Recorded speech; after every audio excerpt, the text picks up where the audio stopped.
on the same.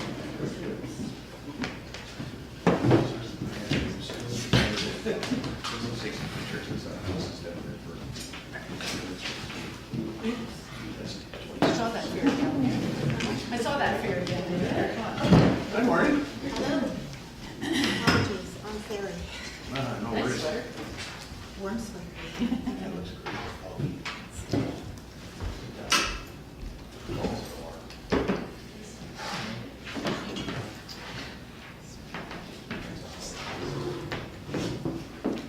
You happy? Okay, let's call this meeting to order. Thank you, everybody. And the first thing on the agenda is, of course, the approval of the agenda and the late items. We have two this evening. So there is one in front of you relating to item 6.1 of the agenda, which is the traffic and use of streets bylaw, 469. There is just some language in the draft bylaw that related to the heavy truck amendment bylaw, which was included in error.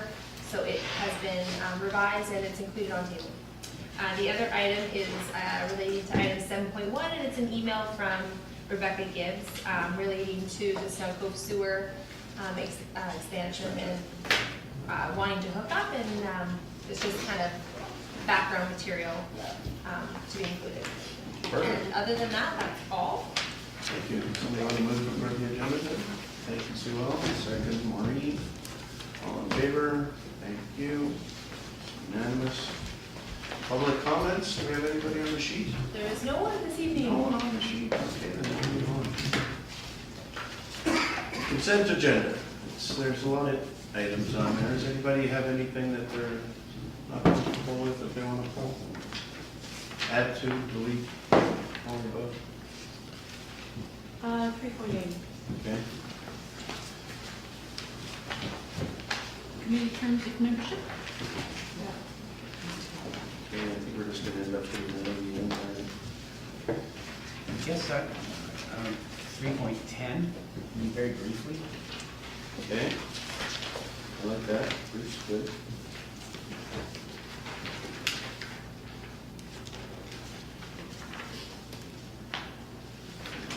Just 3.14. 1-4. Thank you.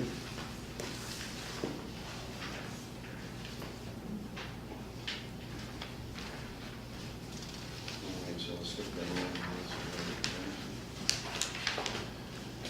Those will all go into section 8. I don't know if anything really is going on here.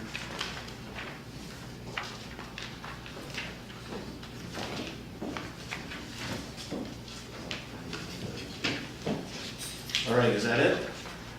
Okay, somebody want to move to accept the rest of the consent agenda? I'll do that. Thank you, David. Second, Sue Ellen. All in favor? Thank you. Passed. And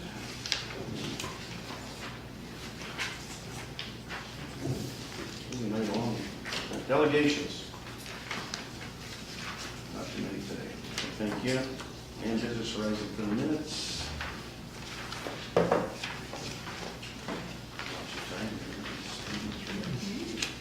Of course, there's nothing there in the bylaws. Now, Sarah, this is Sarah now, thank you.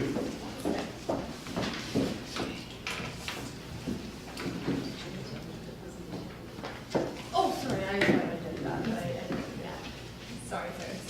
That's good. Hopefully this is working this time. Yeah. I had it here, so I just have to do this up.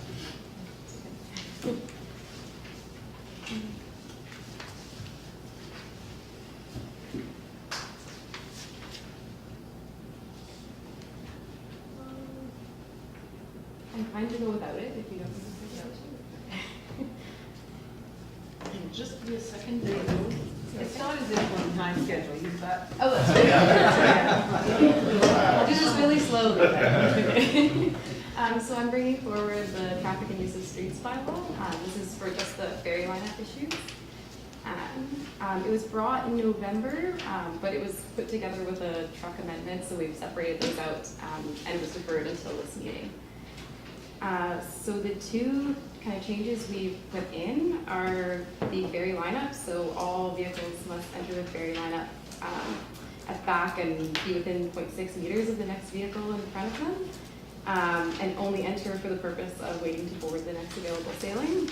And also to do with parking, there's no overnight parking in the ferry lineup and no stopping in the ferry lane other than waiting for the next available ferry. So my staff recommendation is to have this bylaw read for the first time and also to refer it to BIMTAC and a public open house. Awesome, thanks, Erin. Any questions? Good. The letter from, and now of course I'm forgetting the fellow's name. Terry McEwen. Yeah, his suggestion that we have in there also, the words I thought were pretty good. His point about the gaps that can get pretty big down there. First open space closest to the dock. So if you have that, as well as the end of the line, it sort of seemed to cover it. So I would suggest adding that to the wording. Sue Ellen's frowning. Previous council discussed it, but that doesn't mean we shouldn't talk about it again, you know, yeah. The overall bylaw or just that particular section? Oh, I'm completely in support of the bylaw. It's just the wording of how you line up. I really like. Could you go back, Sarah, to this? Well- See that? Do you want to take us in turn, or? I think this was the term. That's it, right there. All ferry traffic must enter the ferry line behind the last vehicle in the ferry line, or then his words. Okay. And I'd have to go back. But I don't know if everyone else will agree. Here we go. His words were, or the first open space closest to the dock. Is that too confusing? Yes, Maureen? it's part of the problem we're trying to address Okay. with the bylaw. And I would be more comfortable just giving this, sorry, I'm jumping to you here. I'd be more comfortable just giving this first reading and getting it out there and getting all the public feedback rather than making an ad hoc revision on the basis of one letter from one resident. Just to talk to your point, David, just before we carry on here, if everybody fills up like they're supposed to, there shouldn't be any holes True. down by there. True. So I think that sort of covers it. And I tend to agree with Maureen. Rob? Yeah, so I think it's good, it's going to BIMTAC and maybe that can be sort of letting over there. Public open house, is that something we would usually do? I mean, this seems like a fairly minor, common sense, straightforward. I know common sense are the left of building, but do we need to have an open house for something like this? Yes, I would support. It's just such a touchstone for people in the community, and I think if you want to get buy-in to the ultimate bylaw that we adopt, we should consult. Okay, good, thanks. You have any other? Yes, Allison, you next. I quite agree with Terry's. I don't, we can't legislate, as I've said before, good behavior. And there's a lot of common sense, and often there's a lot of reasons why people might park up at the top there, such as to go in for a blood test so they don't miss the ferry. And when we came down the other day, if we hadn't gone down filled up, and if everybody parked behind the last car in the line, which was up above the pharmacy, with nothing in front of them, the ferry lineup would have been around the corner. And that was not at a time when we would have had marshalling, somebody, flagging. So anyhow, I just don't think this is going to accomplish anything except spend money. I've still got a problem with 16 and 17 are opposed to one another. It says no person shall park overnight in the ferry lane, and then it says no person shall stop in the ferry lane other than to wait for the next available ferry. Well, if you stop in the ferry lane at 11:45 p.m. at night, you're waiting for the next available ferry. Yeah, but you're not allowed to stay overnight. Can't park over. Well, it's not clear, they're contrary to one another. So, just, Okay, so, so I think take that as a comment as a thing. thank you. Well, I'm, much like Maureen, I participated in the discussion of this earlier, and I have a high regard for the educational value of this bylaw. I think, and I think the public the public open house will help with that, as well as collect public input, so that we all have the same set of rules in our head. So I think that would really help. I think it would, I'm also in support of this bylaw because of the many off-island visitors that I think we're getting who may not know the normal ways of doing things. And a clear bylaw will help with that, and it would also help with any enforcement that we do. But I know in previous councils, there have been bylaws passed that were mostly educational or mostly to set an expectation in the community that this is what the mayor and the elected representatives serving at the pleasure of the electorate wanted. And that sort of helped to get the word out and help everybody know what's what. So I'm in support, and I would be happy to move this motion. Okay. Maureen, did you have anything to say before we? Nothing more. Go ahead. Okay, I move that bylaw number 469, 2018, cited as Bowen Island Municipal Traffic Use and Streets bylaw number 133, 2005, amendment bylaw 469, 2018, be read a first time, and that bylaw, 469, 2018, be referred to the Transportation Advisory Committee for review and comment, and that bylaw 469, 2018 be referred to a public open house. Second. Thank you, David. And now, can I say something? Yes, you can. I just noticed we haven't talked about the heavy trucks. It was in the consent agenda. Oh, yeah, that's where it was. Thank you. I was looking for it. Yes, okay, thank you. Yeah, my only comment would be, there's gonna be a whole bunch of stuff. We've just gotta get it out there, we've gotta get it out there tabled and just see where it goes. Because I think it's gonna take a little while to get it to refine to a point where it actually works. But it is chaos down there. Gotta get some semblance of order going on. So I'll ask the question if everybody's ready. All in favor? Thank you. Opposed? Okay. Unanimous. Thank you. Thank you. Yes.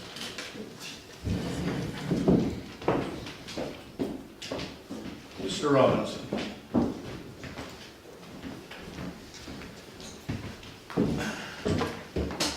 Good evening, Mayor and Council. The first item I have is for the latecomer, a connection fee for the new sewer line. I've just been told in the last little while that on the recommendation, so I'll read the recommendation, that council adopt the Miller Road Senior Road. We should be calling it a connection fee. Policy number 19-01 as attached to the Superintendent of Public Works staff report dated December 28, 2018, rather than a latecomers. Okay. That was from our legal advice.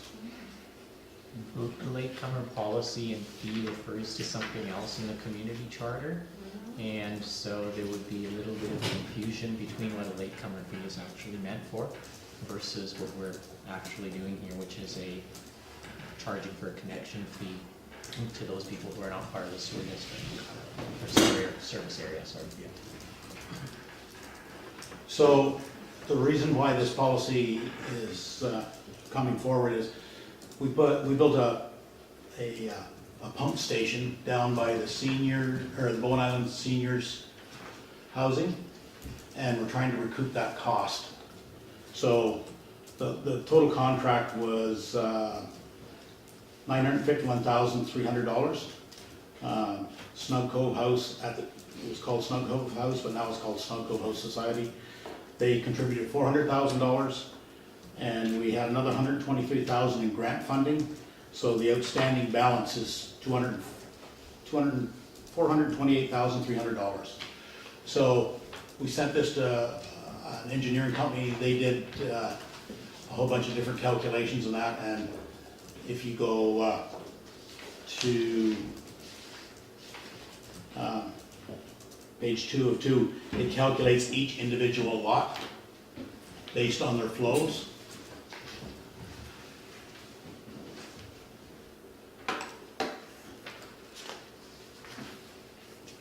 So we have some people right now, the goalposts keep changing here on lot 3. So at the time of we put this out, there was the Fire Hall Medical Center and Birch. I'm not sure if things are going to change, but because it's a connection fee, there might be something else we could we could, if there's something else happening, then we can deal with that at that time. Because the people on Seniors Road, there's 2 or 3 lots now that their septic fields are starting to fail, and rather than putting in a new septic field, they want to connect, so they want to pay for the connection fee and being included into the boundary. So there's 2, I'll just go through, so you can see here where the pump station is at the very top. If you see that red line along Miller's Road, Yeah. that's the gravity line. So on lot 3, there's 2 connections there that you can connect. From lot 3, that will be gravity to the pump station. The pump station then pumps it on that black line all the way up and to Bone Island Trunk Road, right by the Telus building. So, and from there, it's gravity that goes to the sewer treatment plant. So the latecomers fee, the connection fee, would include the Bowen Island Senior, if anybody wants to hook up along the 12 lots along Miller's Road and Seniors Road in between, the historians, the Telus building, and lot 3. The gas station and the RCMP are not included in this. Just clarification, historians and tell us are included or not? They're so what it is all the people in the pink, I guess it's purple on this one, Yeah. they are outside the boundary. Oh, okay, so So- those guys are in the boundary, okay. So the historians and the Telus are within the boundary, but they would still have to pay the connection fee. All the other lots would have to pay the connection fee as well as a fee of $10,000 to expand the sewer boundary, to get into the sewer boundary. What would happen if we did bring that RCMP lot in? Could they be connected up into the end there? You would have to, right from there Yeah. up to there, they would have to put in, Yeah. put in another line, and then they could connect to that. But that would be some more infrastructure Yes. costs. Capacity, we have capacity? We have capacity for it. Awesome. Okay, that's mine. Allison? Oh, sorry, still on your first. Just, you didn't mention the library, that's also Yeah, the library, Cove Commons. the Cove Commons. So right now, what they have is they have a pump chamber there that goes all the way up to here. And then when this gets developed, the line will carry on and go into either this connection or this connection, and then gravity into the pump station and go up. Okay, thank you. Allison? So I'm still finding the map a little confusing. You're gonna charge the connection fee to the Fire Hall, Medical Center, Birch, and the library. Yes, So we need a third definition, a line or color in there, because the lots, the green is actually, the green lines are actually lots that are not in the sewer current service area. The blue lines are ones that are actually in the service area. So the purple, pink, whatever color it is, needs to also be on top of the Fire Hall, Medical Center, Birch, the historians tell us, and the info library. So you need another description in there. Like the green one needs to be changed to lots not in the current sewer service area, and then all the ones that are gonna be able to hook up be in the shaded, that pinky color. Because otherwise I Sorry, would I read don't it right understand. now and say, well, the fire hall's already in the service area and it's not shaded pink, so we don't have to pay anything, we can just hook up. but then if you look at this schedule, Yeah, but the map isn't matching the schedule, I guess. It's just, Oh, okay. it's a clarity thing. Okay. Nothing else. And, that schedule's slightly different from what we've got in our yeah, package, yeah. And can we take the recently subdivided for future fire hall off there, because the subdivision hasn't happened and it's irrelevant to the schedule? yes. And are we gonna change the wording in the bylaw? Because throughout if you're getting it first, second, and third reading tonight, then we've got latecomer Yes. charges in the bylaws. That should be changed to connection fee also. Yeah. Okay, and, is it letters patent or letter patent? It's left. I think it's letters. So there's a typo in the very first whereas.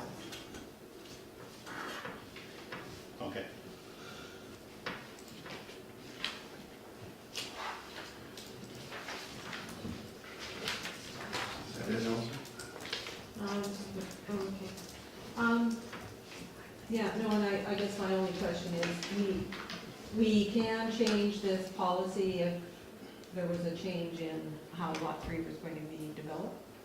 Yes. Okay. Flexibility, David.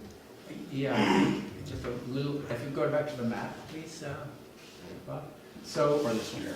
yeah, trying to understand what Gary said about, so if the RCMP were to be site. This guy here, yeah. Yeah, that area. So I guess the reason you said what you said is because I Bring the didn't line quite down. understand. Right, the other line goes around the back. The gravity line goes around the back.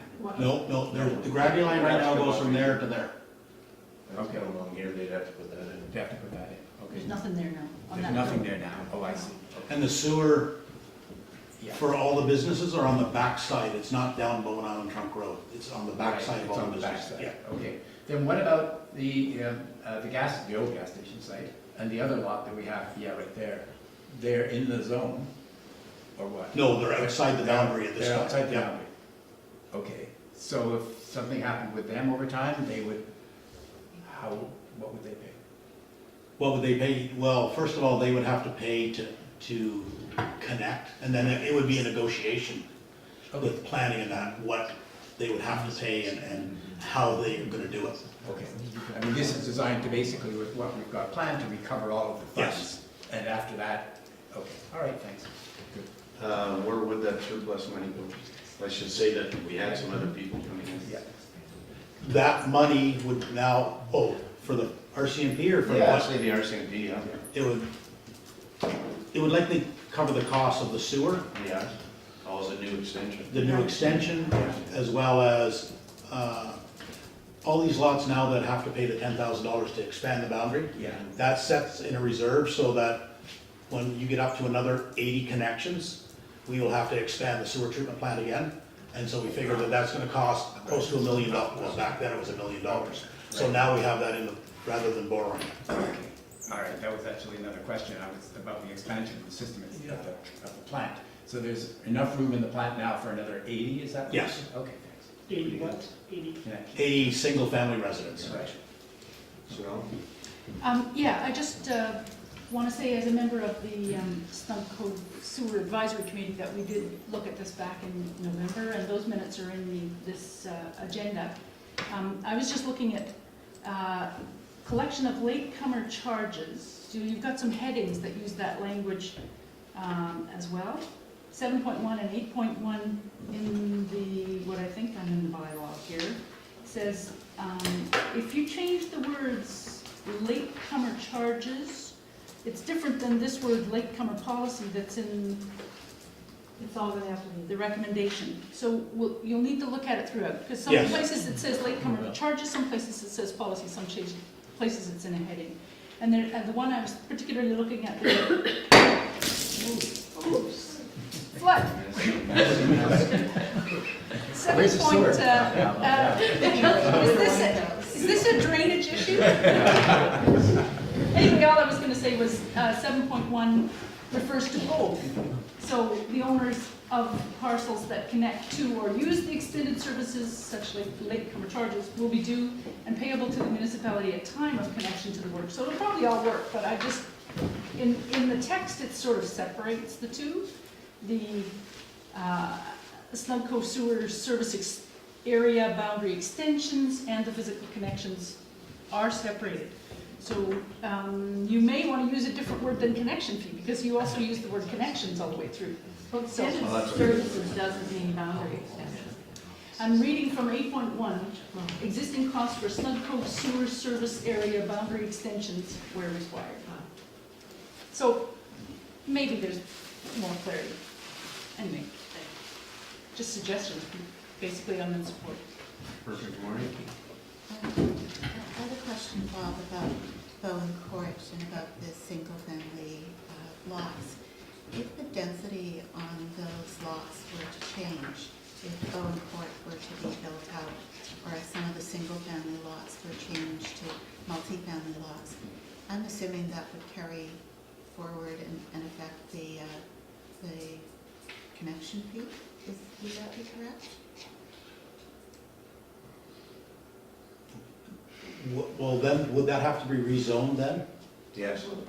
So then you'd be under a whole different negotiations then about So the you cost. would do it on a case by, Yeah, and Case. I would expect then, like, if the single family lots in there joined the sewer boundary and then came and, you know, were part of a rezoning discussion, then part of that discussion would be calculating a new amount as part, so it wouldn't be, oh, well, you're in now and now you can rezone, but we'd say, okay, now we need to, you know, make sure that it's still fair for everyone. okay. That's happened already once, where somebody's come into the boundary Mhm, with one single-family resident, and then he split the property. mhm.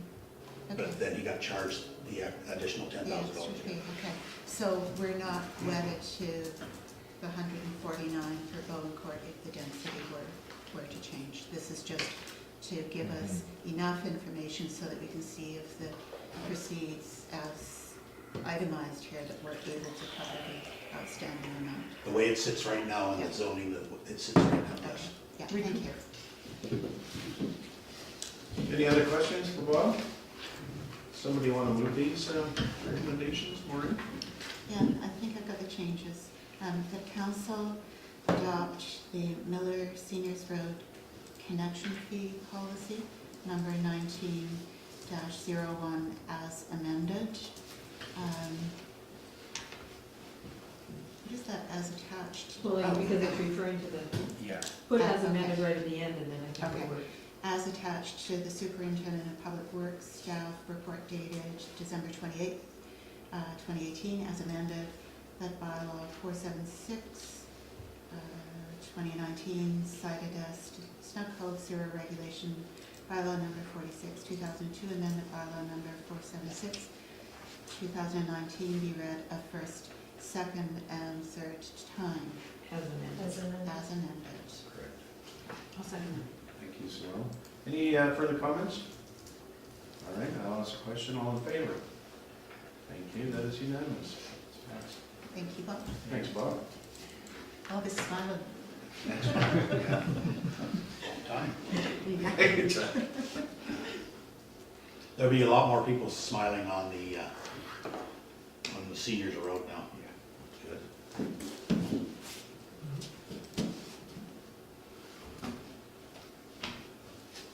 Yeah, Oh, carry on. okay, so,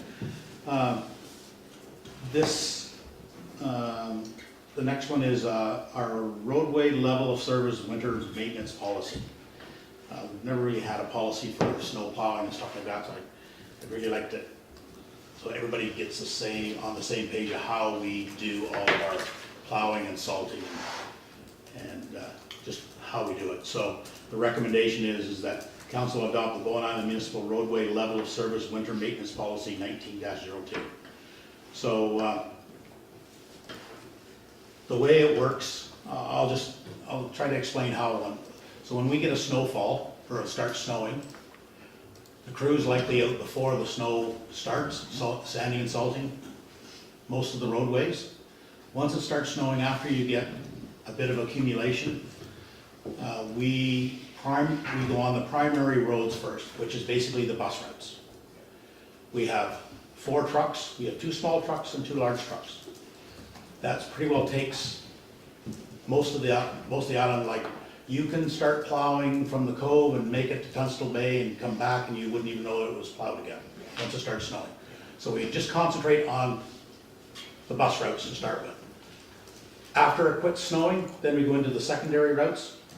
Even though we're still trying to maintain the primary routes, we go into the secondary routes. And after that, then we go into the tertiary routes. If so happens though, we're into the secondary and we just start the tertiary, or we're doing the secondary, it starts snowing again, we go all the way back to start, and we start doing our primary route again. So a lot of times we get calls going, you haven't touched our road in 2 days. It's like, because we've been plowing the primary and secondary roads all the time. That's, once the snowfall ends, we go into the secondary and the tertiary, and a lot of the tertiary will only be done during the day, just because of steepness. You can't get turned around. A lot of times when you're going into a road, plow truck drives in the middle of the night, everybody's parked on the road. If he has to back out, then he likely won't go in there until the morning again. it's just too hard on the drivers.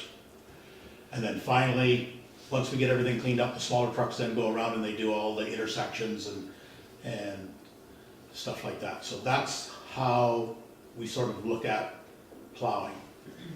Salting's pretty well the same thing. We do the bus routes. We start at 4:30 in the morning if it gets cold out. They make that decision early the day before. And so we have 2 trucks out starting at 4:30 in the morning to make sure that the bus routes are salted and sanded. I did get a question about, lots of times, we'll do the bus routes and then maybe we'll get a call going, oh, this road's really slippery, even though we haven't done it, it's not on the bus route. We will, like you send one of the trucks off and salt that road if we get a call saying that it's slippery or something like that. There's so many little microclimates on Bowen Island that it's very strange. Yeah, some in the shade, some not in the Yeah. shade, yeah. And then lots of times when they're salting, we have a lot of problems with, may not be on a bus route or anything, but driveways, leaking water, freezes overnight, so we'll have to go and deal with that. There's a lot of that has to be dealt with. Is there any significant change from the way you're doing business last winter? Less snow this year, Well, I know that, touch but wood. the routing hasn't changed. No, the routing hasn't changed. We now are doing Cape Roger Curtis because there's some houses down there and the contractors are all down there building right now. Sorry, Rob, do you have a question? Yeah, Bob, just on the snow clearing and that on the sidewalks in the cove, because I know 2 years ago, I think, when we had that crazy snowstorm, that was like that. And I know that was a big issue, you know, it seemed like that wasn't being addressed with. What are we doing on sidewalks up and down the cove? I believe the bylaw is that the property owners are responsible for the sidewalk in front of their property. So, We've been actively corresponding and communicating with the property owners so they understand their responsibilities. I guess my comment on that, and I heard that back during the snowstorm as well, and it's a step to take, but it wasn't happening. And one of my big concerns, and it was about a month and a half, you know, just seeing people that couldn't even cross to go to, you know, the drugstore, or especially when the pub was being constructed, there was almost like a bobsled track going down there. And, you know, and I'm wondering if we need to have a bit of a policy on the sidewalk clearing there, instead of going after owners and it not working, and I suspect a lot of them, you can go after them all you want, you know, they're gone. That's true. And at the end of the day, we still got sidewalks that were very unsafe at the time. So I'm just wondering how we can move forward on a bit of a cohesive policy. I mean, there isn't a lot of sidewalk there, it's like 600-700 meters or something like that. And it's probably the majority of people on our island are on those sidewalks. And just to make sure that we're dealing with that area as well, versus roads, you know, out where maybe 1 or 2 cars out there that were clearing the roads. I don't know how to move something like that forward, or to see if there's any interest in looking at how we can keep those sidewalks a bit clear. I know we had a volunteer do it, you know, with one of his little tractors a little while ago, but I think we should have really, if we're saying we're gonna be really focused on pedestrianizing the cove and making sure pedestrians feel comfortable walking in the cove, we need to make sure we're also maintaining the sidewalks at a certain level. And I just don't see that happening by going after each individual shop owner to do it. And we're all gonna do it differently. One might not salt, one will just shovel a bit. So I'll leave it at that for the time being, but I think it's something that we need to start looking at and getting a bit of a better policy to make sure that the sidewalks are in good shape. Mm-hmm. Yeah. David? Oh, yeah, thanks, Bob. I think, so basically what you're saying is this policy is just an explanation of what your past practice is. Yes. So I think it's great, but I think we need to tell the public. We just need a way of making sure we get that. The map and that will go on the website. Okay, good. And, yeah. That's it. So he's being engaged to get Yeah. a good communication piece out there. I think that's. I think at some point too, we will need a policy for the rest of the year road maintenance. Yeah, summer maintenance, yeah. It'll be close to something like that, but it'll, yes. Jill? Thank you. Yeah, Mayor Andrew. I've got to get used to saying that. Okay, you asked my main question, which was the changes from last year, so thank you. But I want to follow up on Rob's point as well about pedestrian access. And it seems to me that last year and maybe the year before, that there was plowing of pedestrian routes from Cardina, where the school buses dropped off the kids, down to the shelters where they and everybody else waits for the ferry. And so it's not sidewalks. What I'm talking about is the little, the route along, at the bottom of the lock block wall, and maybe the other side too, I don't know. But basically the safe, so that people can safely get, especially high school students who might be on crutches or whatever, can get through the slush and the snow, down towards the ferry, under the shelters that members of the community or we have built to keep them from the weather, and then from there out onto the ferry. And I'm thinking also with the new bike barn, I've seen bikes and scooters coming down and needing to go through the students standing there, or people waiting for the ferry, because they're going through to the bike barn. So I just wanted to make sure that snowbanks, which sometimes when just the road is clear, the snow gets pushed in there too. So then you get the people waiting, and you got the bikes and the scooters and the high school students all trying to get through the snowbank. So I'm just, that's one that we had been doing, I thought, and I'm wondering if you can fill us in on that, or add it, or Kathy. Yeah, this is a conversation Bob and I have had over a couple of years, and I think he can once he described to me what our constraints are with Different property owners? Yeah, well, not only take that all out of there, but even just cleaning off sidewalks with 3 crew in the winter when they're stretched really thin. And I think, Bob, correct me if I'm wrong, but part of the issue is we don't have the size machine necessary for a sidewalk. So your guys have to get out and manually, rather, with the roads, they have the big trucks to clean the roads.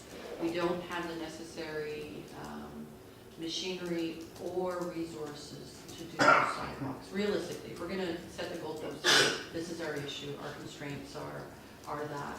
And I have another really good point. Last Bike barn was one that Bob brought up with me after we did, during the last council term, let's just go ahead and build this. He said, where am I going to get the resources to clean it? Because you have the bollard in the way. I mean, it's just, all these little things add up, and this is a sort of a reality check to where Bob and the Public Works crew frustration is. Because all these little things get piled on each year without the attendant resources. Yeah. Well, that's part of my Yeah. concern, is where is the operation budget for pedestrian? Yeah, and that's Infrastructure, yeah. and I take your point about, you need operations budgets for things that Yeah. you build. So I think And, that's something. however, yeah. I just, does this mean that we should, because I'm pretty sure this came from BIMTAC, this suggestion came from BIMTAC a couple of years ago, Yes, and I think it came to council. it did, without the Sorry, necessary. shut up. I don't know, I just shared Okay. our hand. Yeah, without the necessary budget at the time allocated for it, because I helped shove through that resolution with Bob coming to see me afterwards. And I think maybe it's something, a conversation that Bob and Raj can have, like hearing tonight's conversation. Because those sidewalks are heavily utilized by the public. I worry about accidents happening It's a along them. liability issue. But I think what we have to look at is how much will it cost for us to do this, and then report back as part of the budget process as to what those costs are. Right, or to find somebody to contract to do it. or something. Exactly, Yeah. exactly, yeah, the Something necessary equipment. with a little snowball Yeah. or something like that, right, okay, thank you, that's it.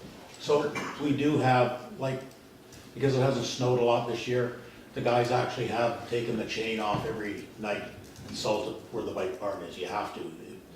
If somebody's zipping down there, like the dock is always frosty, so we always do the ambulance, and now, but it just takes them an extra, you know, you say, oh, it's only gonna take you 5 or 10 minutes, but Yeah, that could be, just let you know they actually are trying to do it. right. And by where the ambulance, you mean that whole other dock? Yeah, Yeah, and then they back in where the bike barn is, and go it that way too. thank you. To help alleviate this sort of in the future, moving ahead, and I think I may have discussed this with council, is the need, and certainly with managers, is the need for all staff reports coming from other departments to be vetted through Public Works for the implications of ongoing maintenance moving forward. That sober voice.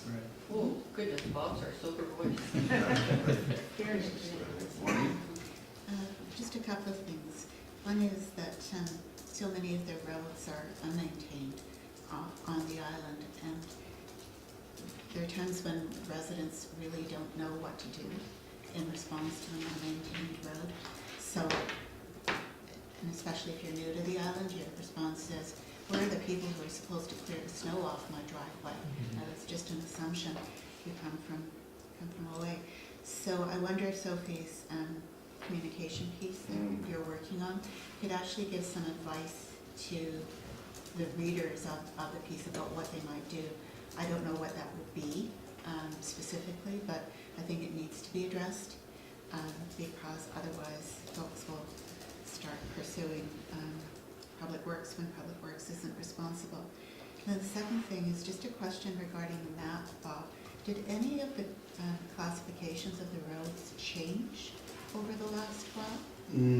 No, not that I really, well, Cape Roger Curtis is all new. Right, Not really, no. no, so pretty much. I think we go up, you know, when I first started here, we really didn't have the golf course and stuff like that, so that's all pretty well new too. It's really helpful. If there isn't something like this on the website currently. And then the third, and it's a question, a lot of people spend a lot of time waiting for the ferry down there. I mean, are there horrible liability issues with putting some buckets of salt and a couple of shovels? You know, if you've got half an hour to kill while you're waiting for the ferry during Unless I snow start using way season. too much. Then don't give them salt. Yeah, give them we a did shovel. have just a similar idea a number of years ago about volunteers cleaning the trails along, if I remember this correctly, around the golf course. Mhm. And at the time, our chief financial officer came back and said, in conversations with MIA, that there were concerns. Mhm. But having said that, I was trying to telepathically communicate with Hope here.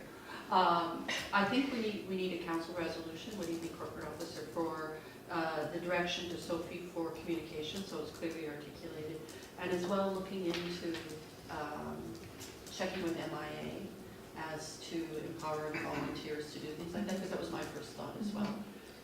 Well, I'm thinking, if I'm remembering correctly, the city of Vancouver has a program called Snow Angels. Yeah. And you Yeah. can sign up and you can help people who maybe aren't capable of clearing their own sidewalks, but they're responsible for doing so.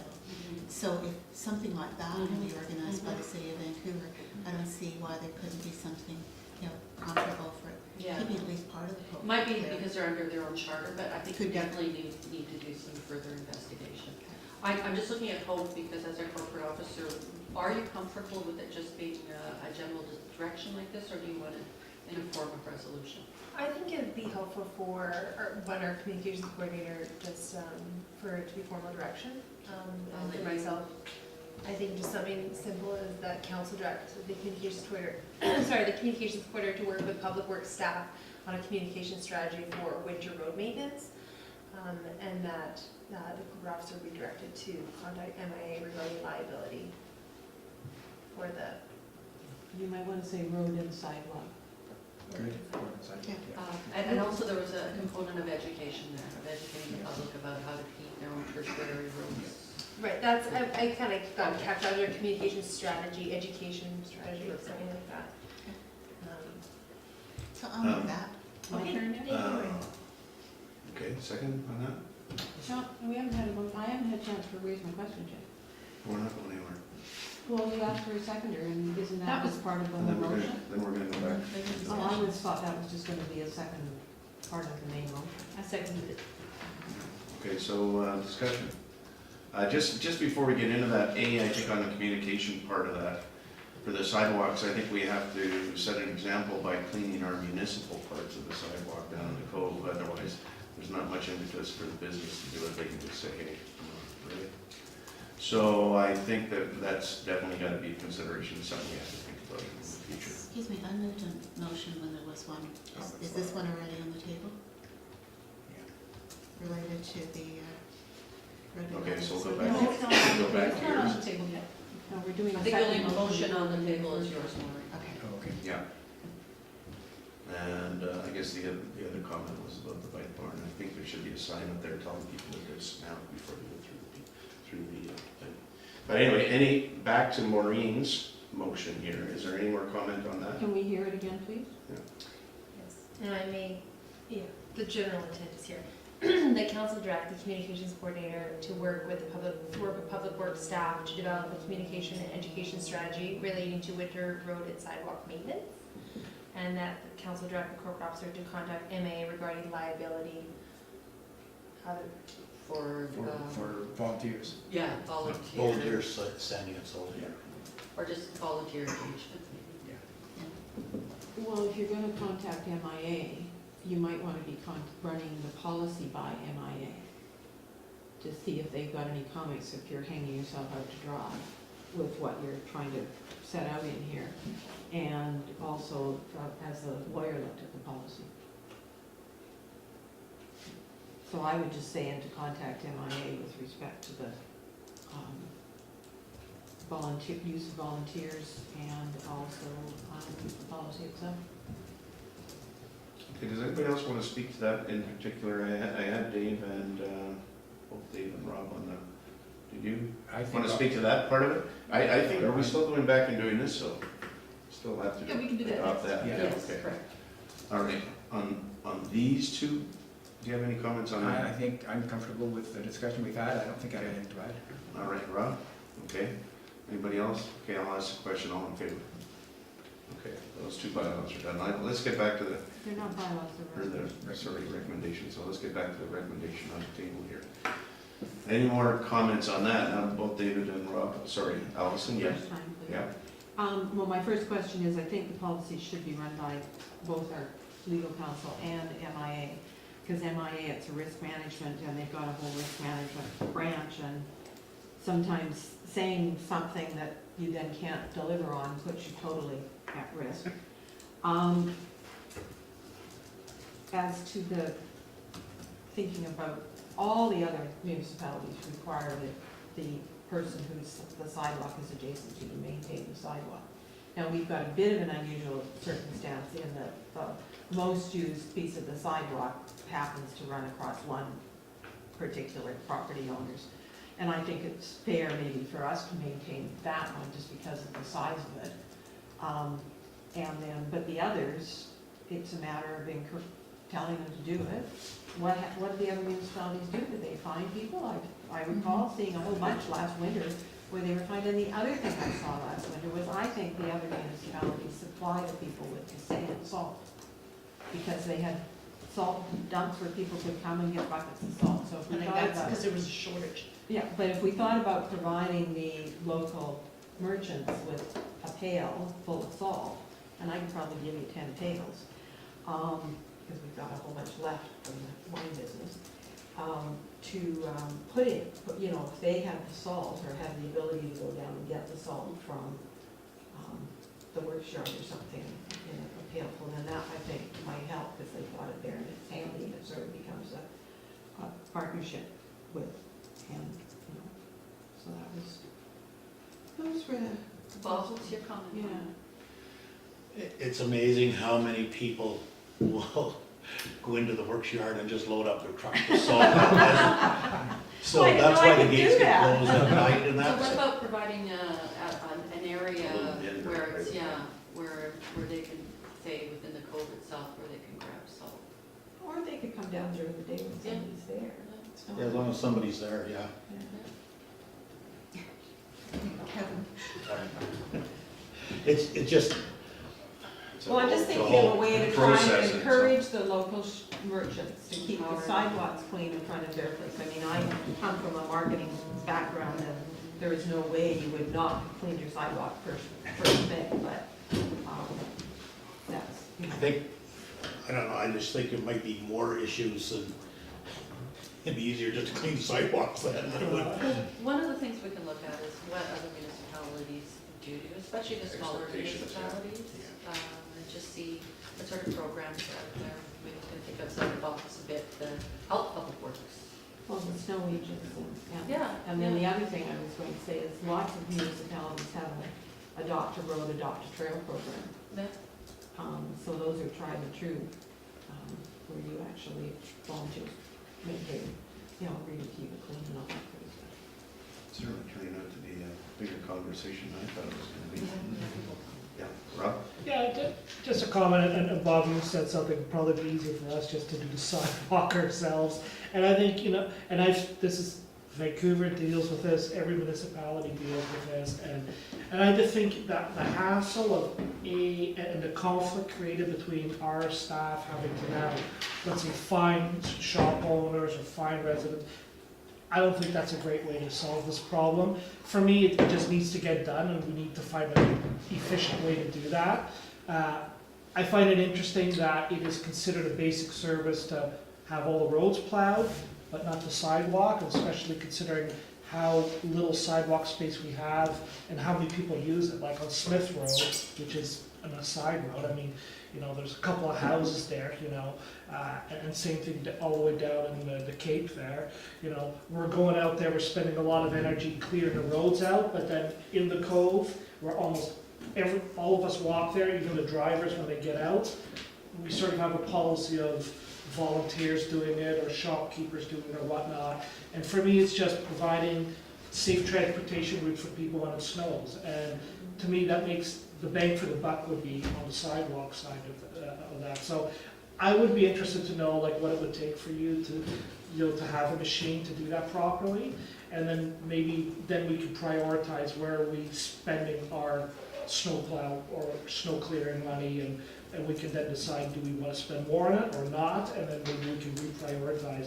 But I would really see the number one priority being that sidewalk in the code. That's where most people, that's what they're using to move around. So. Robin, I would suggest that's a policy decision because the traffic and streets bylaw now currently have embedded into the traffic and streets bylaw, where the property owners in the cove are responsible for that sidewalk.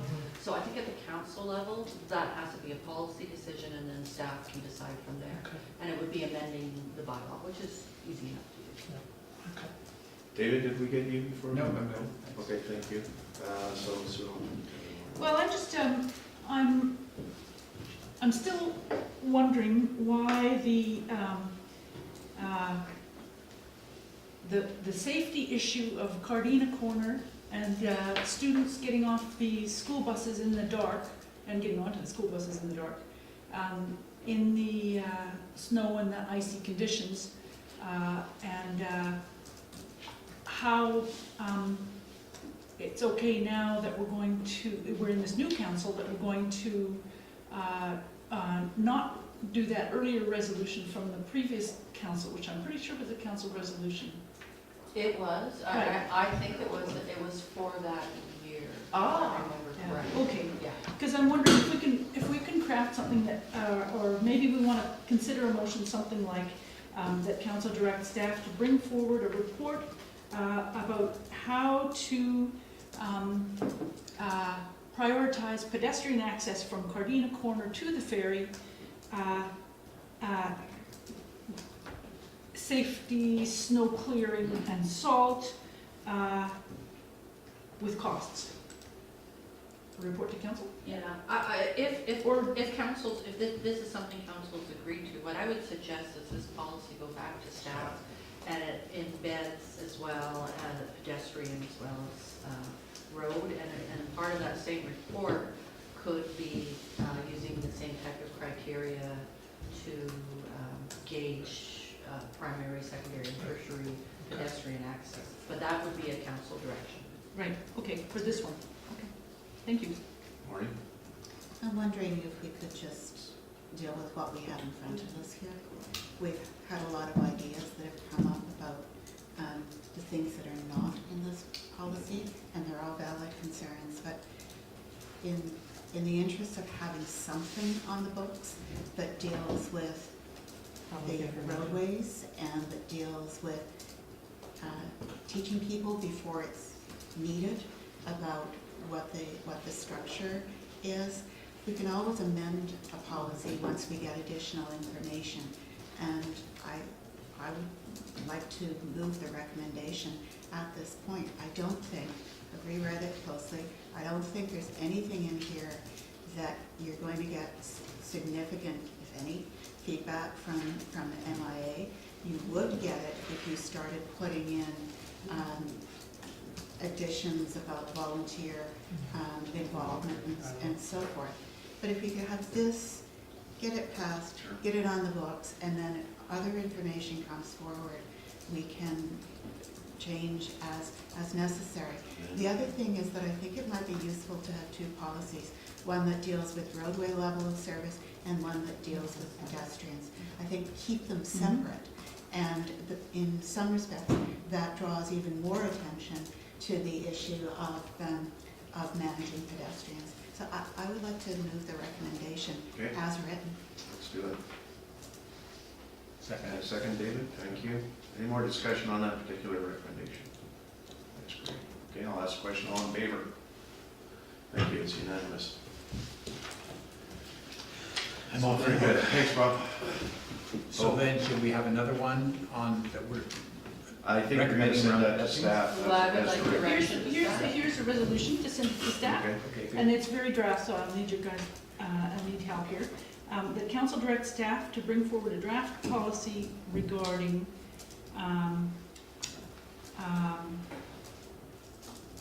pedestrian pathway or pedestrian routes level of service, winter maintenance, with costs, especially between Cardina Corners and the ferry. Costs are hard, because you never know how much snow you're gonna have. The corporate office, I think. Budget. I think broader is better. Yeah. Yeah, I was just gonna say. I just think that council directs staff to draft a policy regarding pedestrian access and maintenance and report back to council. Winter. How about access and- prioritization of pedestrian, I don't know, we would say Access. walkways? Trails and or sidewalks. general? Not just sidewalks, so it's Like trails trails as and well, sidewalks. beside the roads. Pedestrian. Could we parallel it with the recommendation we got?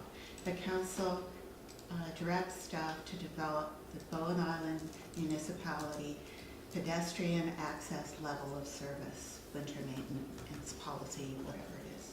Yeah, just that's parallel. what, Second. that's what I. Okay, that'll get us going. Okay, so is everybody happy with that? All right. So So all in favor? Thank you. Thank you. Okay, now you can go. Thanks, Bob. Thanks, Bob. thank you for doing this.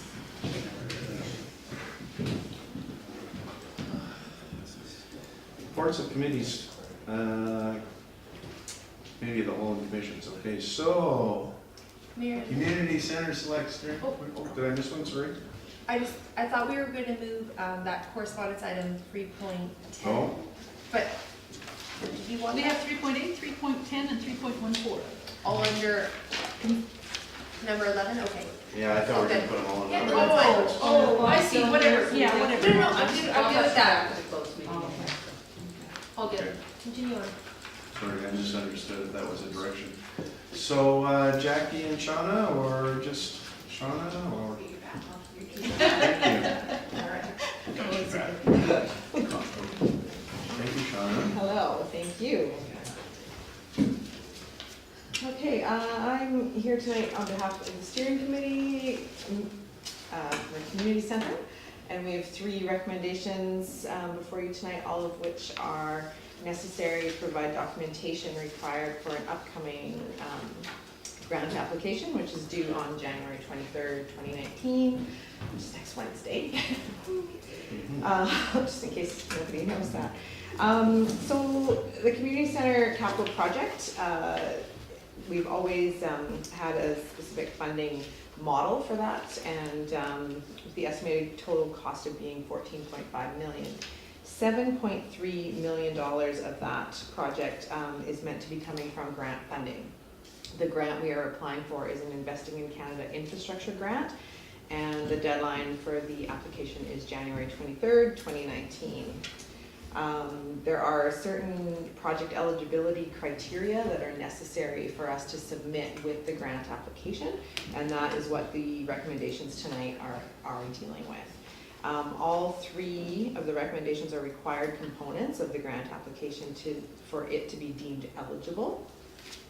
So we've got the recommendations here before council, or sorry, two of them. Two of them are for the grant. One is, the second one there is just authorizing staff to submit the grant. In terms of the first recommendation deals with the criteria that we obtain a resolution from council authorizing the project to continue to proceed. And that is the wording right from the grant, so it would be just authorizing that recommendation that council, mayor and council have authorized that we may continue to proceed with the project.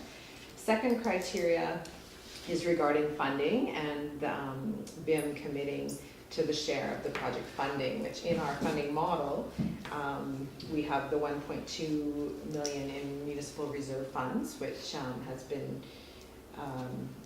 been always a part of that model, and then the 2 million tax neutral borrowing, which will be necessary for an elector assent process to be undertaken in order for BIM to transfer the $2 million from current facility rental expenditures into long-term debt financing. So that has been the model of financing for the capital project. And these two recommendations are necessary components of the grant for it to be eligible.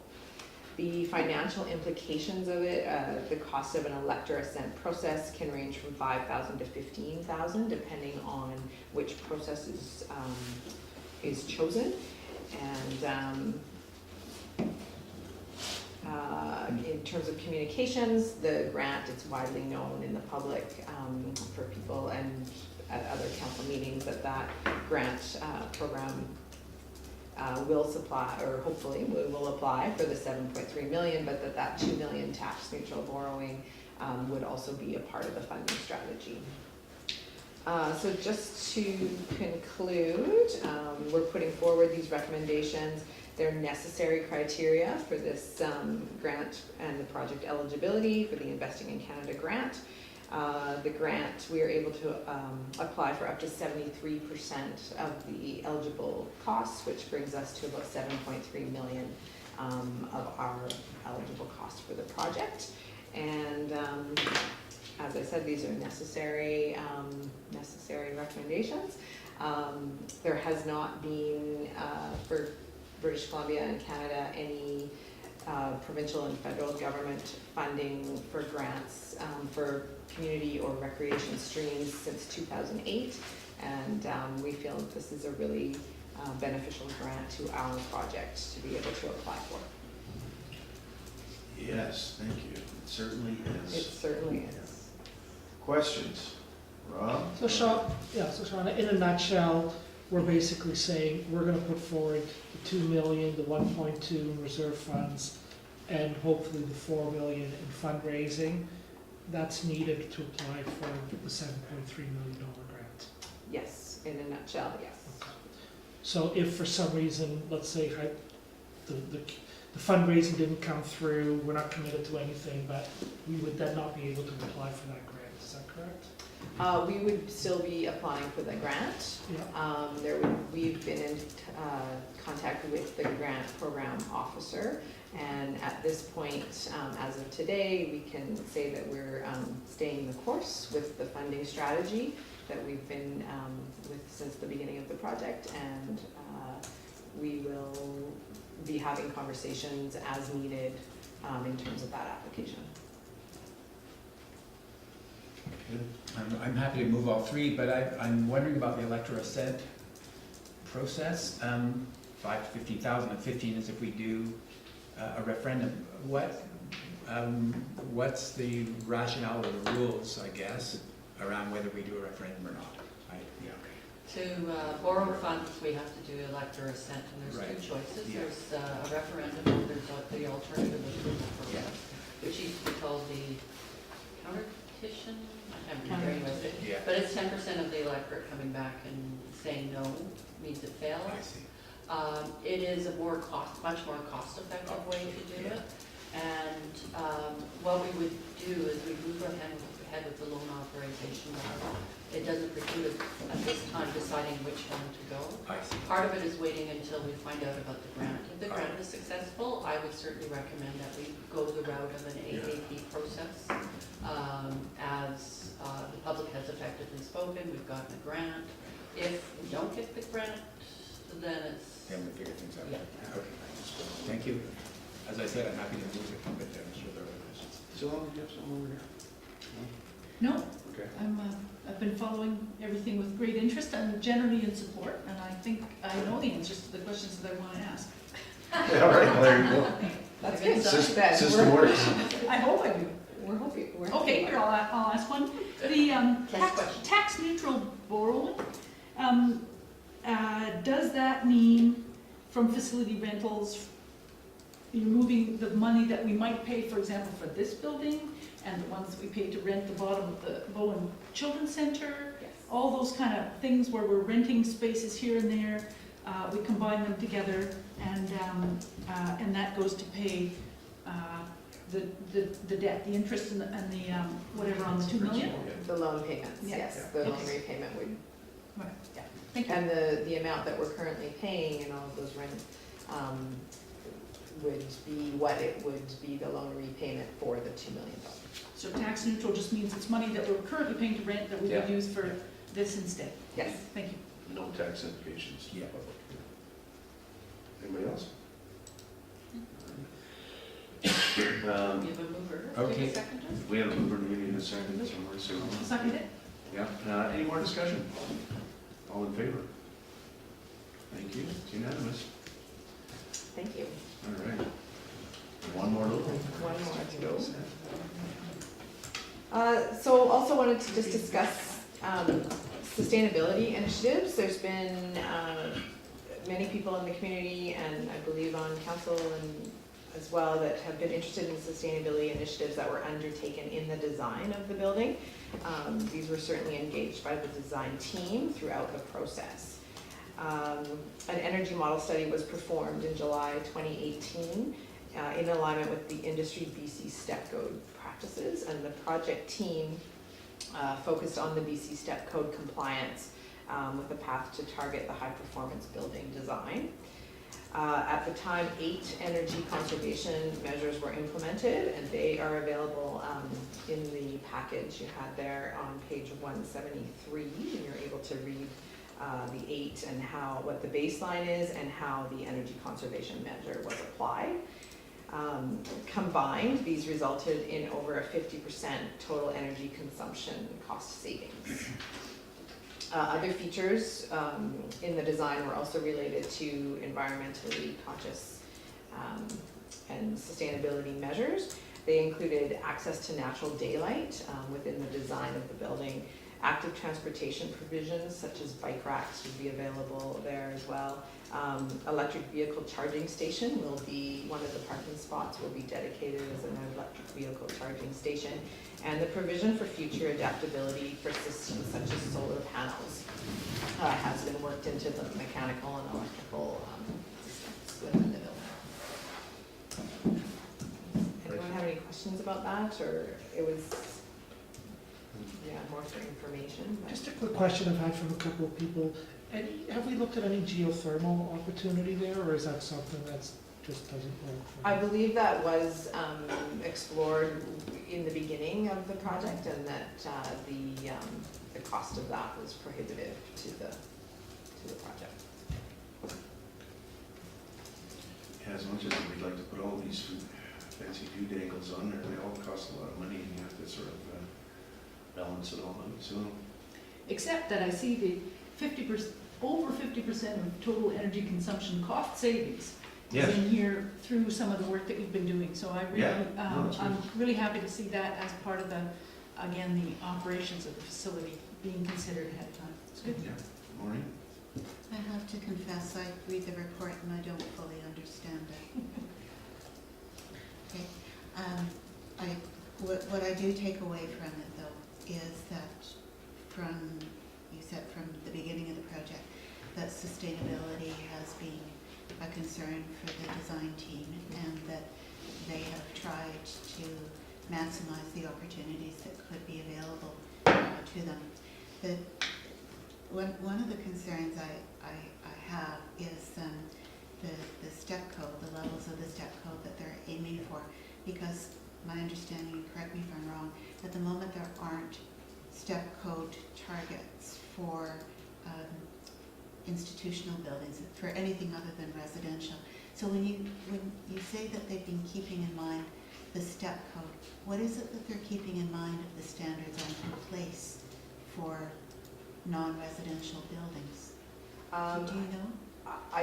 I can speak a little bit to that, but it would be just what I've read in here. This sustainability, the report, or the attachment that was with the report came from the design team, and that was illustrating all of the measures that they took. I agree that there wasn't the institutional piece of that within the step code. So it would be hard for me to speak to that in terms of what they, but it did say that they had focused on the recent BC Step Code compliance path to target the high performance building design. So I think probably those conversations have started with the step code and the compliance and the step 3, I believe was. So I think within their industry, they may have been having conversations around that and tried to comply towards a high performing building. Well, I look forward to this remaining a priority and for grant applications to help enhance the sustainability of the building. And thank you for the work. I have the same question and the same confession, because I was interested in the step code as well, but I couldn't figure it out from this. So I think it would be great if you just asked your team, and I'm not asking you to stop anything or whatever, but just for my information, our information, it'd be nice to know how, because the step code goes, the top one is called, it's not a zero emission, it's, what the heck is it? It's It's no emission. yeah, The anyway. passive. Passive. Well, the step code has got a different name, but anyway, some sort of description for us, so we just know, because people will ask us, that's all. And I'd like to know. Yeah, I don't think So, there's sorry, any a actual. description of the step code? Yeah, and where it different would levels? be, where it would fit in the step code or in other ways that we describe energy efficient buildings, like, where does it sit? I think they're roughly aiming for kind of like a step 3 residential, like all Yeah. the walls will be done, anything that can be done. I think it's the massing of the buildings that change all the dynamics of Sure. the, Yeah. the step code and that sort of thing, but Yeah. they're very conscious of it and they, it's gonna be built to. So I think just clarification regarding the questions that were raised. Yeah. That's Okay. It's net zero energy. That's the one, net It's on zero, level. yeah. And by 2022, everything has to be 32 all residential houses have to be net Yeah, zero. yeah. So we don't even know what the commercial targets will be at this point. I'll just say I think that's important too, because I think I too am looking forward to grant seasons and apparently there is more funding coming down the pipe for sustainability and climate-friendly buildings. Yes. And so I would like, if we had the information at our fingertips, it lets us, as we're out and about, kind of be alert for opportunities and pass them on to you or, us. Yeah, certainly. Okay. But a lot of these issues, like solar panels, are becoming, the cost has come down all the time. Yeah. So what we will do is put all the infrastructure in there for them, all the ducting and that sort of thing, and then at a certain time in the future, then we'll build a whole roof on them. My just going back to the point about geothermal, my understanding was that part of the concern around it was cost, but it also was utilization. And if it's only a community center that's using geothermal, it doesn't make sense. But if there were other buildings in proximity that could access this, it might make more sense. Swimming pools and stuff. We being Maureen and I and Bonnie, as part of the climate action team in the previous council, did discuss briefly some options for how the various community facilities we're talking about on Lot 3 could perhaps share some of the infrastructure, whether that's a wood burning, what do they call it, a biomass, winter energy, whatever, but basically a wood burning heat generating furnace, or other kinds of things like geothermal. Basically, district heating, we were thinking if all these new buildings are going in all around that area with the community center would be only one.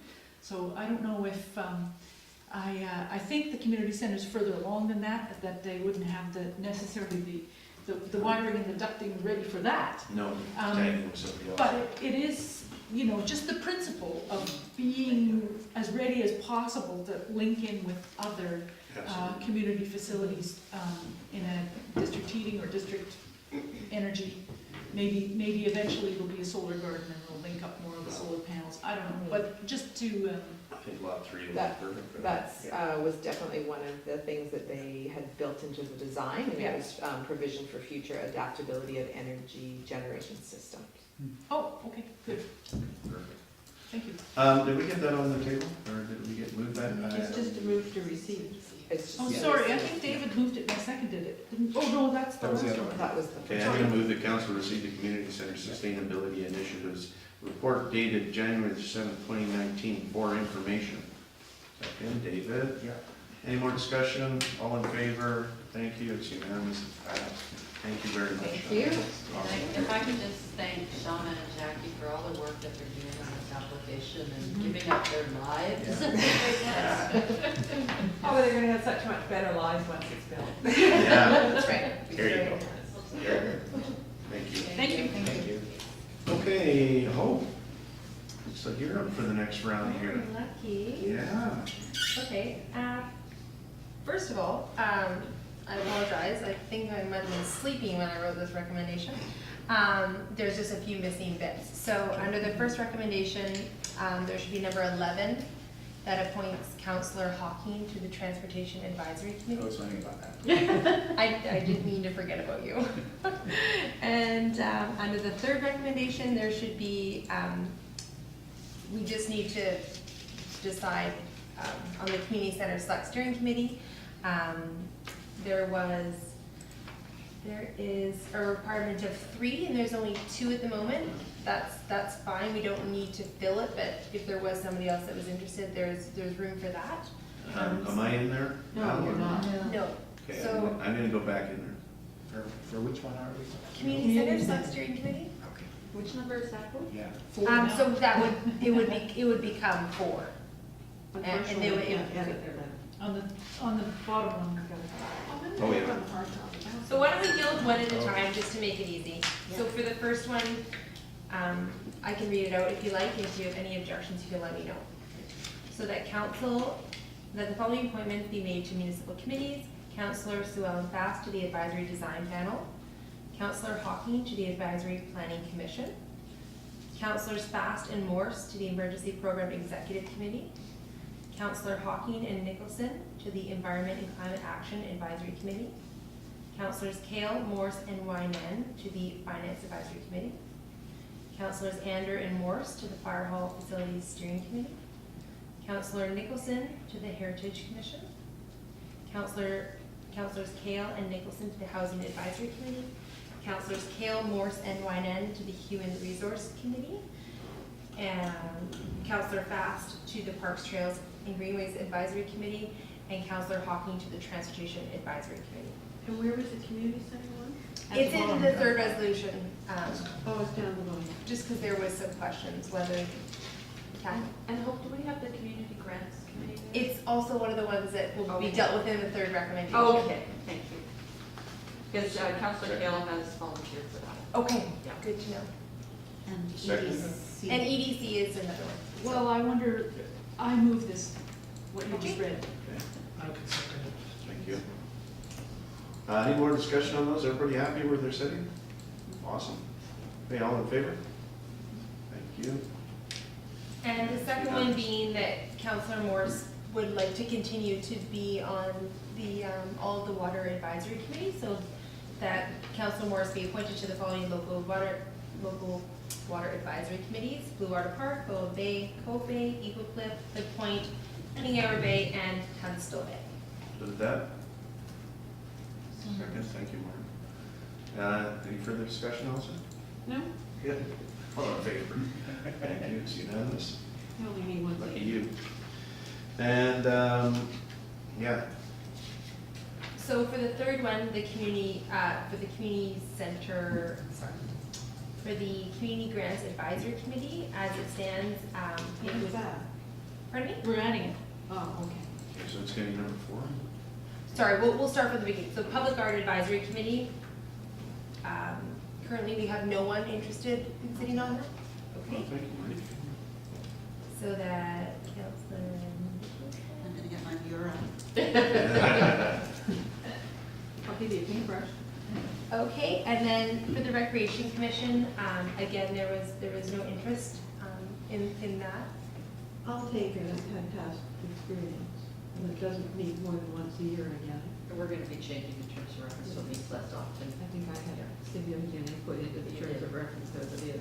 Thank you, Allison. And Snug Cove Sewer. I'll take it. Okay, and then we have the Community Grants Advisory Committee. So currently, we have Mayor Andrew and Councillor Kale interested in that. So there is only one in the terms of reference. Community I'll center. bail out. Oh. It's an add-on to the bottom there. Kale? So Councillor Kale, okay. Yep. And then for the Community Center Select Steering Committee, currently Councillor Hawking and Councillor Morse. There is room for one more, but it's not. And so, okay. Did you forget you put your name down? I did. Or did you put it there by error? Not me. No, Where was it? community center, you said you would. Oh, yes, yes, yes, yeah. Yeah. you're So that's doing- number 5, is it? Yeah. So you're doing Andrew, Hawking, and Morse. Yes. So And you have then, an alphabetical We can have order, three. you know. yes, 3 is the requirement in the terms of reference. It'll be built Some of them before then, say so don't up worry. to, and some of them just say 3 members of council. So there is some flexibility, and then others there's not, but So which we will when we bring forward our super terms of reference. exactly. And last but certainly not least, the Economic Development Committee, up to 2, we have 3 interested, Councillor Kale, Morse, and Nicholson. So, we can always amend our terms of reference if everyone wants to be on it, but. And with the EDC right now, and I haven't looked at this, but if I'm correct, it's 1 voting member of council and 1 alternate, or is No, it it's 2? two. Is it 2? Okay. Counselor Kale last time said he'd act as alternate. I don't know whether he attended the meeting. I'm sure that's good. It was 2 when it was first set up, so unless it got changed. Jackie, Yeah, I'm looking, I'm looking at- Yeah, that's what I thought, it was 1 member of council. Oh. Uh, Well, did we change the terms of reference? I think we may have at some. Because back in the beginning, there were 2 of us on it. Steph, Can you speak to that? she's checking right now. While Steph checks, I'm going to be a nag and a mother, and Sue Ellen, are you sure you can make Councilor serve? You have so much on your How plate. often does it meet? It can sometimes meet monthly.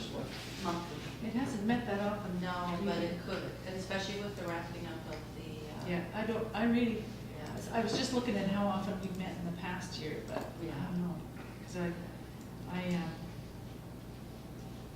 no, I really don't. I'm trying, no, I'm gonna take myself back out, Okay, because so Forgive my negatives. so Yeah, who's no, not no. here? Michael. I wanna help. I know, but yes, okay, was Michael in there? We can do without a council liaison at this point, and it's just a liaison to the committee. For the sewer, it's voting members. Is it a voting member for the sewer? Well, we can always come back. Steph's the expert there. And what about EDC? What was two? It is two? So, one or two for EDC. One or two. I think that alternate was some arrangement. What exactly does the terms of reference say? It says, the committee shall consist of up to 9 members from the community at large and 1 or 2 members of council, all appointed by council. So up to 2 members of council. That's it. That's wording. Well, that Probably was, me. no, that was our previous And what have we got, 3 right now? two, well, Three one interested. My understanding was that the council board just wanted to be an alternate the last time, not full. That's what they alternate. His understanding was he was an alternate, but he became more involved as the term went by. I'd like to stay with EDC. We have the potential for the rural dividend fund grant coming through. There are a bunch of things that are on the go. I spoke to Councillor Kale Saturday, and he's still very interested in sitting on the EDC. The easiest thing is to amend the terms of reference for up to 3 members of council. And as it's a terms of record, it's up to council, but that is an easy fix. It's just a resolution amending the terms of reference at this time. I think that'd be the prudent way to go in this situation, because I think we'll lose anybody out of that. Do we make that motion tonight? Okay, I move that the terms of reference of the Economic Development Committee be amended so that up to 3 members of council can sit. Be fun. I'll second that. Any further discussion on that? All right, all in favor? Thank you, that's We have unanimous. the constitution. And now we need to appoint members to the Okay. EDC. May I? So what do Yeah. we do with the Sunday sewer? I think we have to We go back did. and think about it, Oh, unless you're willing to throw your hat into it. Water, sewer, Yeah, it's all the same, it's all well, it's all infrastructure. the same, but it all depends on how often we do it. it's hard to gauge at this time, but I think it will be needing more in the coming year because of the water treatment plant. Oh, no, wrong committee. Yeah. They won't be meeting very often. Do you want to try it to start, Allison, and see what happens, see how it rolls? Yeah, I'll end up being in the deep whatever when I go home. Yeah, okay. Allison, yay! Is that a yes? Yeah. Okay. That's great. Well, Rob's only got 2 committees here. What about Rob? Rob works full-time. He's got a full-time job? So, So he's just got a the, full-time secretary job. So are you happy, are we concluded? Hope I there was can a lot of just read it add-ons out there. if we're ready. Yep. Yeah, That the following appointments be made to municipal committees. Councillor Nicholson to the Public Art Advisory Committee. Councillor Morse to the Recreation and Community Services Commission. Councillor Morse to the Snug Cove Sewer Management Committee. Councillor Kale to the Community Grants Advisory Committee. Mayor Andrew, Councillors Hawking and Morse to the Community Center Select Steering Committee. And Councillors Morse, Nicholson, and Kale to the Economic Development Committee. I'll move that. No, recreation. okay, any further discussion on that one? Just maybe a question, Yeah. a question Yeah, to go. staff. If one of us would like to get on a committee at a later date, is that still a possibility? Absolutely, I think we'll just be putting forward that interest in our council.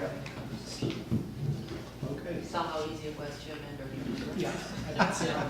There's one more, you can have it. I'll ask the So question. we'll- All in favor? Thank you. Opposed? None, unanimous. Thank you, councillors. Thank you, councilors, thank you, Hope. 10.2, Metro. I was at an extremely interesting meeting on Friday. It was, so I'm on the Climate Action Committee. And so I assume most of it will be about this, which is the Climate 2050 Strategic Framework, but the Climate Action Committee has a whole lot of other things as well, like okay, ecological health framework, the caring for the air, odor management policy, Lower Fraser air emissions inventory, regional ground level ozone strategy, and integrated, well, that's that. So it was an amazing amount of stuff. It was a whole series of quite remarkable presentations. One of the things that's really interesting in this is something called, a couple of really interesting things that were added as a result of some of the public consultation. A land-based carbon inventory. So what this means is basically to help understand the value, the carbon stored in natural forests or forests in the region. They'll develop an inventory of that so that gains some Is value. that a carbon sink? Is that It'd be like a carbon sink, that's correct, that's right. So in other words, our crown lands and our forests would be given some value, which would help a whole lot in some of the things that we're trying to do in protecting our forests. So I encourage them to work on that. So the Allen's Trust has done a study, I found it when I was cleaning out my Yeah. office before New Year's. Okay, good. So I will, Then made that, I've seen some of their stuff on that, actually. it was Yeah. on the report that somebody did. Yeah. And something just was on the tip of my tongue that I've lost. Oh yeah, there was also a really interesting presentation. So Metro Vancouver has put some money aside for innovation funds, really interesting innovation funds. And so they have this, there was one presentation and when I sat down for a bowl of soup at lunch in the cafeteria, one of the scientist who's working on this came up and told me about it. But it was also presented at this meeting. It's to take sewage sludge and turn it into basically gasoline or liquid fuel. Liquid fuel, and it's remarkable. It actually is cheaper than the current process, and it will provide a liquid fuel. And although we need to, of course, electrify cars, you can't electrify planes, and big trucks need that kind of fuel as well. So it's really quite a remarkable process. And one thing they discovered is at the end, all the chemical contaminants disappeared in this hydro something like Digester process. thing. Yeah, it's not a digester, it's a hydrothermal processing, whatever. Anyway, so it was quite remarkable, and there was a whole lot more in there. Sue Ellen, some really interesting thing on ecological, in the ecological health network on areas that require protection because they're unique and so on. So there's all kinds of great data that they have in Metro Vancouver, and they're willing to help us whenever we need help. Excellent. So that was a great meeting. Thanks, Dave. And, Simone. sure, from the Islands Trust point of view, Islands Trust is a few little things just to catch you up to date. That Ocean Watch Task Force that you voted on the consent agenda, the Islands Trust is currently giving a teeny little budget so that we've got a minute taker. But there's starting to be more of an interest, like the Howe Sound Forum or other things like that are happening near Hornby and Denman, for example. The Islands Trust is looking into how can they help sort of coordinate or help collaboration happen among different communities in the Islands Trust area. So that's just a tiny bit of it.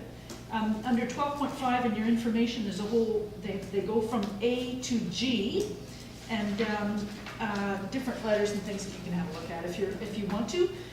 The one I wanted to point out was G is updated Islands Trust climate change web pages, which also include that kind of information about how much carbon is in the forests on the different islands. So I haven't looked at that yet, but I'm understanding more. It's aligned with what Metro Vancouver is doing there as well. Tomorrow morning, I leave on an airplane really early to go over to Nanaimo for executive committee and 2 days of trust council happening. It's more of a getting started on strategic planning and still orientation, because we don't meet as often. The trust council doesn't. And that's all I really wanted to say at this point, except let me know if you've got any questions about any of that stuff. Yeah, thank you, Sue Ellen. I might point out to Sue Ellen, congratulations for she's now vice president or vice chair of the Islands Trust, which is amazing. Oh, congratulations. Surprise. Wow. There's three of us vice chairs, and Chair Peter Luckham, who you'll see is actually writing and signing the papers. And so I'm trying to, I'm interested in building a tighter connection between these different parts of our local government system, right? And I see several things that we may be working on, depending on our strategic plan, like opposing logging or helping with conserve special parts of the shoreline, or maybe some of the other things too. I had another idea, I forget what it was. Things that we could, this climate measuring kind of, climate action measuring kind of thing, that we could work with them and they could be kind of a resource for us. So not exactly a grant, but we do pay into the Islands Trust, and these are things, we can ask them to do things. And if we don't ask them, they have lots of other things to do. So that's one of the things I'm thinking of. The other thing is I'm also on the Islands Trust Conservancy, so that relates to special areas that may want to be protected and those kinds of things. So I'm just hoping better links, better working together. Are you guys gonna be voting on the budget in Nanaimo as well, or? That will be the first time, Trust Council only meets 4 times a year. So this is actually an extra one that we stuck in there because the election time had changed. And we needed the time to orient everybody to all the different things that the Islands Trust does, because half of Trust Council's 26 people, half of them are new. And it'll be Council's first time to look at the whole draft budget. Hopefully the vote that happens there will be in favor of sending it out for public consultation, at which point I'm hoping that we can align it with our communications department and maybe put out the word in some of our communications like we have done in earlier years. But otherwise, I'm hoping I'll have more answers as well, because I'm not, all the language around it is being developed now. Quite up to speed there, Well, it's not all up there. So again, a thing that was on the tip of my tongue to return to the tip of my tongue, and I'd like to just say it because I like people's thoughts. So one of the questions that I asked, this was done in September, and then after that, the BC Climate Plan came out. And so I asked them about sort of some of the alignment, but also ways to help make it work, because the provincial plan, a whole lot of it is around individual action, such as fixing your homes, making them more energy efficient and so on. So I tried sort of working my way through that to see how easy it was, and I got lost and annoyed. And I thought that there's probably a role for Metro Vancouver, well, for municipalities to help people take advantage of this by providing information. And a great role for Metro Vancouver would be to be a coordinator amongst all the municipalities to help, you know, with some information so that municipal staff have it, could perhaps take advantage of it in some way. I'm not sure. Come up with some sort of... the same thing, Sue Ellen, the same with the trust. Some sort of way of helping people take advantage of all they've got an array of incentives and things like that to, you know, put heat pumps in your house and stuff like that. So anyway, I mentioned that, and so they're going to look into that, and maybe there's a way that we could tie in with that in some way or another. I'm not sure. Maureen, and we're going to It carry would on. be a good idea to look into the activities of the Community Energy Association. Right. Because the province funds the Community CEA, Energy Association to do A lot of community level work. Yeah. And our municipality is a member of the CEA. Right. Yeah, I was going to say that. It's a good idea. And I think it's through BC Hydro, I think. And also, there's the, well, there's various other groups around. I'm not going into all that. All right, well, that's awesome. That's a lot of places to go there, that's for sure. The items removed from the consent agenda, so we'll go back and have a look at it. That first 3.8, I think.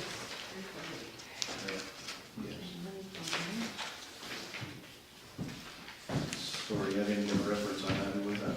3.8? So staff has put forward a report regarding creating a template to have standard terms of reference for all of the committees. Right now there are a few bylaws, many terms of reference that are different from each other.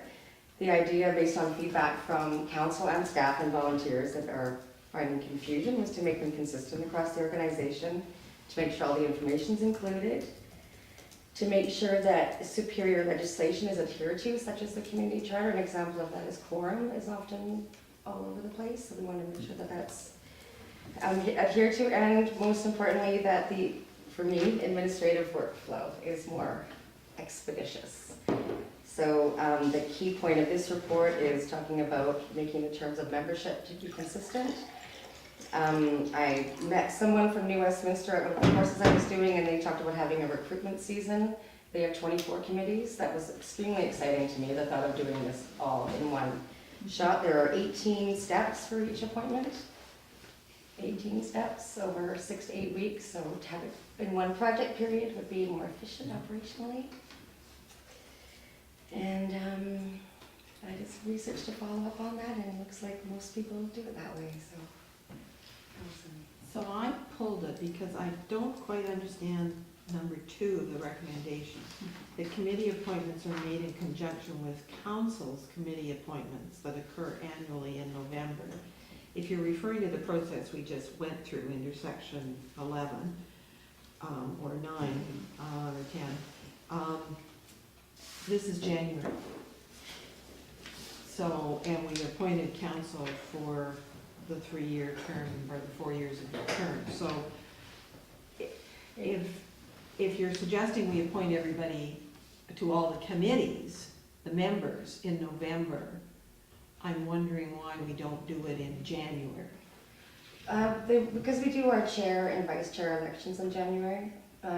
Generally, people feel like they don't, it's their, oh, welcome to the committee. Do you want to be chair? No. So if there's also a bit of a process that it doesn't always make it to the council agenda when there's a report going forward. So if the election's in October, then we've got all the municipal appointments done, and whatever committee appointments, they'll be staggered, so they won't all be needing to be appointed or So I reappointed. guess I'm thinking. And then they get a December meeting if not, and then they can. Okay, I'll just throw a few other little.